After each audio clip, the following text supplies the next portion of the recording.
నమస్తే, నేను Maruthi Ram. One voice న్యూస్కు స్వాగతం. మాజీ ముఖ్యమంత్రి కేసీఆర్ కనిపించటం లేదంటూ సిద్దిపేట జిల్లా గజ్వేల్ పోలీస్ స్టేషన్లో పీసీసీ అధికార ప్రతినిధి బండారు శ్రీకాంతరావు స్థానిక నేతలతో కలిసి ఫిర్యాదు చేశారు. కేసీఆర్ ఆచూకీ తెలిపి నియోజకవర్గ ప్రజల ముందుకు తేవాలని ఆయన పోలీసు అధికారులను కోరారు. లేదంటే ఇక తామే వెతుక్కుంటామన్నారు. గెలిచి 10 నెలలు కావస్తున్నా ఇప్పటికీ నియోజకవర్గంలో కేసీఆర్ జాడ లేదన్నారు. కేసీఆర్ తన బాధ్యతల్ని మరిచి ప్రజల సొమ్ముని వేతనంగా తీసుకుంటున్నారని విమర్శించారు.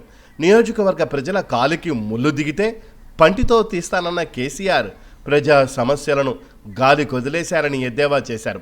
మీ యోగక్షేమాలు తెలుసుకోవాల్సిన బాధ్యత మిమ్మల్ని గెలిపించిన గజ్వేల్ ప్రజల మీద ఉందన్నారు.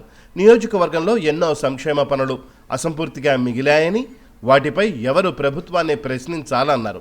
పోలీసుల నుండి సమాచారం రాకపోతే కేసీఆర్ వ్యవసాయ క్షేత్రాన్ని నేరుగా సందర్శించి యోగక్షేమాలు తెలుసుకుంటామని శ్రీకాంతరావు పేర్కొన్నారు.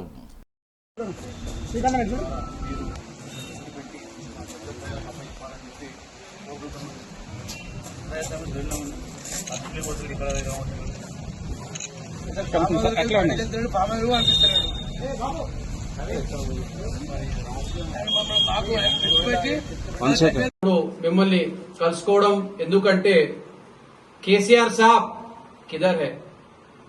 అయ్యా కేసీఆర్ గారు, మీరు ఎక్కడున్నారు? 10 సంవత్సరాల ముఖ్యమంత్రిగా చేసినావు. సరే, రాష్ట్రం అంతా నీ బాధ్యత కాబట్టి నువ్వు మాకు అందుబాటులో లేవు. సంతోషం. 10 నెలల నుంచి గౌరవ ప్రధాన ప్రతిపక్ష నాయకుడిగా కూడా ఉన్నావు. మరి నువ్వు ఎక్కడున్నావు? ఈ రోజు వరకన్నా గజ్వేల్ ప్రజలు యాదికొస్తలేరా, నీకు కనబడతలేరా అనేది మాకు ఒక సందేశం. మరి ప్రజల సొమ్మును ఆయన జీతం రూపంగా తీసుకుంటున్నావు. కనీసం దానికన్నా నువ్వు పని చేయాలి. మరి ఈ రోజు వరకు ఎక్కడున్నావు? మీ కార్యకర్తలకి, ముఖ్యంగా మీ కుటుంబ సభ్యులకి అందరికీ ఒక ఆందోళన ఉన్నది. మరి నువ్వు ఎక్కడున్నావు అని. నీ యోగక్షేమాలు మాకు తెలుసుకోవాలన్నది. అదే రకంగా నీ పార్టీ కార్యకర్తలు కూడా తెలుసుకోవాలన్నది. మరి నీ యొక్క రెస్పాన్సిబిలిటీస్, నీ యొక్క బాధ్యతలను నువ్వు ఎక్కడ నెరవేరుస్తున్నావు? నువ్వు ఎమ్మెల్యేగా ఉన్నావు. నీ ఎమ్మెల్యే రెస్పాన్సిబిలిటీ అన్నా ఇప్పుడు నువ్వు నెరవేర్చు. నీకు ప్రభుత్వం కారు ఇచ్చింది, జీతం ఇచ్చింది. దేని గురించి అంటే ఈ 10 నెలల నుంచి నీకు మా గజ్వేల్ ప్రజల గోడు వినపడతలేదా? మా గజ్వేల్ ప్రజల సమస్యలు వినపడతలేదా? కుర్చేసుకొని పనులు చేస్తా అన్నావు. ఏడ కుర్చేసుకున్నావు? ఏ ఆఫీసులు వేసుకున్నావు? కాళ్ళకి ముళ్ళు గుచ్చుకుంటే నోడుతో తీస్తావు. మరి ఏడొచ్చినావు, ఏం తీసినావు?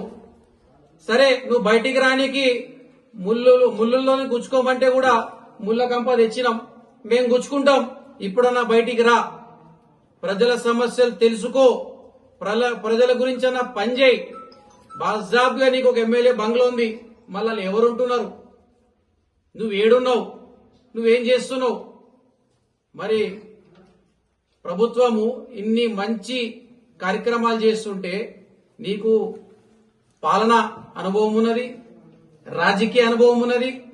మరి ఆ అనుభవంతోనన్నా మా ముఖ్యమంత్రికి సూచనలు, సలహాలు నీ బాధ్యతగా ఏమైనా ఇస్తున్నావా? ఇస్తే ఎప్పుడు ఇస్తావు?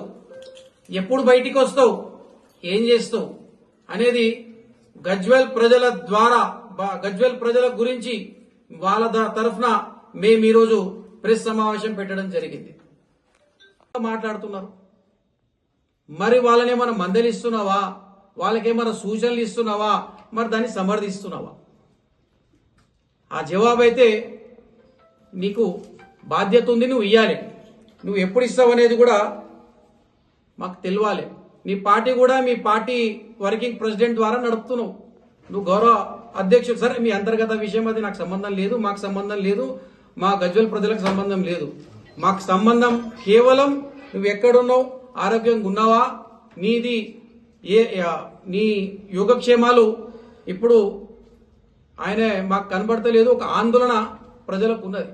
ఎందుకు ఆందోళన ఉన్నదంటే ఒక శాసనసభ్యుడిగా నువ్వు మా మధ్యలో లేవు. పోలీస్ని రిక్వెస్ట్ చేస్తున్నా, మీ ద్వారా ఇప్పుడు పోలీస్ కంప్లైంట్ ఏదైతే ఉందో, ఇప్పుడు ఈ పోలీస్ కంప్లైంట్ ని ఆయనని ఎత్తుకుబెట్టి గజ్వేల్ ప్రజలకి ఆయనని అప్పచెప్పాలంటే ఒక సేవకుడిగా నేను ఎన్నుకున్నాను. 3 సార్లు శాసనసభ్యుడిగా నువ్వు ఎన్నికైనావు. ఎన్నికై ఆ రోజు నుంచి ఈ రోజు వరకు నువ్వు ఏ కార్యక్రమాల్లో పాల్గొనలేదు. ఏ కార్యక్రమాల్లో మాకు ప్రజల గురించి నువ్వు మాట్లాడిన దాఖలాలు లేవు, ప్రజలని కలిసిన దాఖలాలు లేవు, ప్రజలను ఆలోచించినటువంటి దాఖలాలు లేవు. మరి నీ పరిస్థితి ఏంది, నువ్వు ఎక్కడున్నావు, ఏం చేస్తున్నావు అని చెప్పి ప్రజలు ఆలోచిస్తున్నారు, ప్రజలు విచారిస్తున్నారు, ప్రజలు చర్చిస్తున్నారు. మరి ఎక్కడున్నావు కేసీఆర్ సాబ్, ఈ రోజైనా బయటికి రా, ఇక నుంచైనా బయటికి రా. సరే, తప్పులు అందరితో జరుగుతుంటాయి. మరణించేటువంటి పెద్ద గుణం గజ్వేల్ కాంగ్రెస్ పార్టీ ఓటర్లకు ఉంది. నిన్ను గెలిపించుకున్న పాపానికో, నిన్ను గెలిపించుకున్న అదృష్టానికో, నిన్ను గెలిపించుకున్నటువంటి సందర్భంకో ఈ రోజు నుంచైనా బయటికి రా, మా సమస్యలు విను. ఏ ఒక్క కాన్స్టిట్యున్సీ అభివృద్ధి అయినా ఎమ్మెల్యే ద్వారా జరుగుతుంది. ప్రజల సమస్యలు ఎమ్మెల్యే ద్వారా తెలియజేయాలి. మరి గజ్వేల్ ప్రజల సమస్యలని ముఖ్యమంత్రి స్థాయి వరకు ఎవరు తీసుకుపోతారు? అసెంబ్లీలో ఎవరు రేజ్ చేస్తారు? అసెంబ్లీలో ఎవరు మాట్లాడతారు? నువ్వు ఎక్కడున్నావు? ఇకపైనన్నా ఇక రోజు నుంచైనా రా. నీ ద్వారా ఇంకొకటి రిక్వెస్ట్ పోలీస్ డిపార్ట్మెంట్ కూడా ఏంటంటే, దసరా శుభాకాంక్షలు తెలియజేయడానికి చాలా మంది ఓటర్లు అడుగుతున్నారు. మరి వారిని కల్పించి దసరా శుభాకాంక్షలు కూడా తెలియజేయాలని చెప్పి కూడా ఎంతో మంది అనుకుంటున్నారు. ఆ అవకాశాన్ని కూడా మీరు కల్పించాలని చెప్పి కూడా మీ ద్వారా పోలీస్ని కోరడం జరుగుతుంది. మరి ఇక్కడి నుంచి నేరుగా గజ్వేల్ పోలీస్ స్టేషన్ SHO గారికి కంప్లైంట్ లెటర్ ఇచ్చి మరి వారు ఎక్కడున్నా ఎతికి పెట్టి గజ్వేల్ ప్రజలకు అప్పచెప్పి మా ఒక సమస్యలని ఈ రోజు నుంచి మా మంచి జరిగే వరకు, అంటే మంచి జరుగుతుంది, చక్కగా జరుగుతుంది, కానీ అసెంబ్లీలో కానీ ఇతర అధికారులు కానీ ఒక శాసనసభ్యుడు అనేది అవసరం. దాని ద్వారా మా ఇంకా అభివృద్ధిలో పాలు పంచుకోవాలని చెప్పి కూడా మీ ద్వారా కోరడం జరుగుతుంది. దాదాపు 10 నెలలు గడుస్తున్నా మరి గజ్వేల్ నియోజకవర్గం నుంచి ఎమ్మెల్యేగా ఎన్నికై మరి గతంలో కూడా 2 సార్లు ఎన్నికైనావు, ముఖ్యమంత్రి అయినావు. మరి ముఖ్యమంత్రిగా ఉండి కూడా రింగ్ రోడ్డు స్టార్ట్ చేసినావు. మరి రింగ్ రోడ్డు నువ్వు 10 సంవత్సరాలైనా అది కంప్లీట్ కాలే. మరి ఎన్నో కార్యక్రమాలు చేసి మధ్యలోనే విడిచిపెట్టడం జరిగింది. అయ్యా కేసీఆర్ గారు, నేను పత్రికా ముఖంగా కొట్లాడుతున్నా.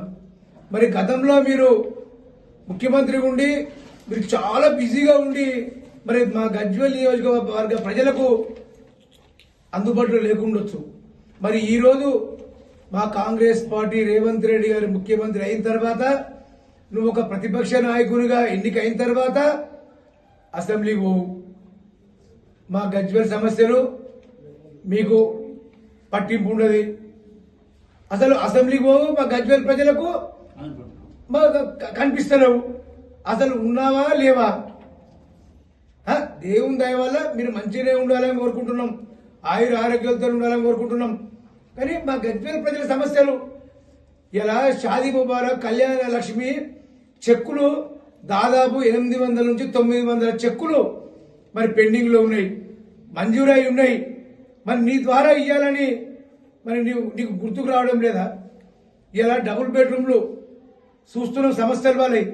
మల్లన్న సాగర్, కొండపోచమ్మ బాధితులు ఎంతో మంది, వాళ్ళు ఎంత గొడగొడ ఏడ్చి వాళ్ళను ఏ విధంగా అంటే ఒక దుర్మార్గమైన కలెక్టర్ను పెట్టి వెంకటరామరెడ్డిని పెట్టి వాళ్ళను రాత్రి పోలీసులను పెట్టి బెదిరించి వాళ్ళను తీసుకొచ్చి వారిష్టం.